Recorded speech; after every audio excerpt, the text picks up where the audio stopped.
Business രംഗത്ത് ഇങ്ങനെ സുഗന്ധം പരത്തിക്കൊണ്ടിരിക്കുകയാണ്.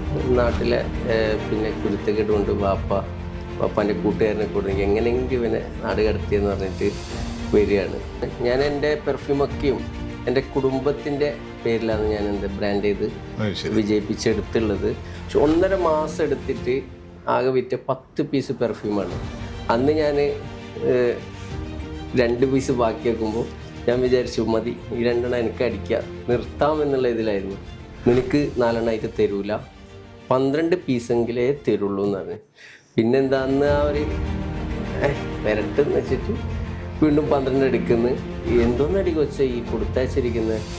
തയ്യക്കടയിൽ പോയാലും റേഷൻ കടയിൽ പോയൊക്കെ എൻ്റെ പെർഫ്യൂം എന്നുള്ള ചോദ്യമാണല്ലോ.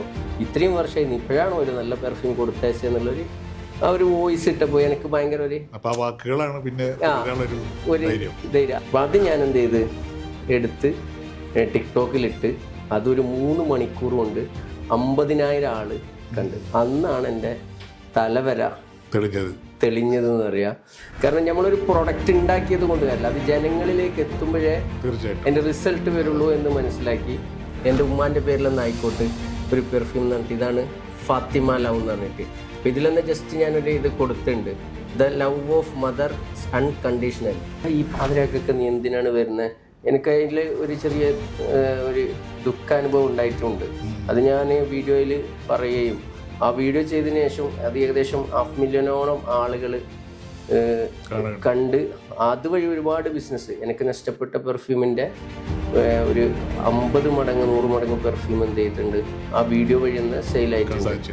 ഇപ്പോഴും ഒരുപാട് പേര് 5 വർഷം 4 വർഷമൊക്കെ ആയിട്ട് റിപ്പീറ്റ് യൂസ് ചെയ്യുന്ന ആൾക്കാർ തന്നെയാണ്.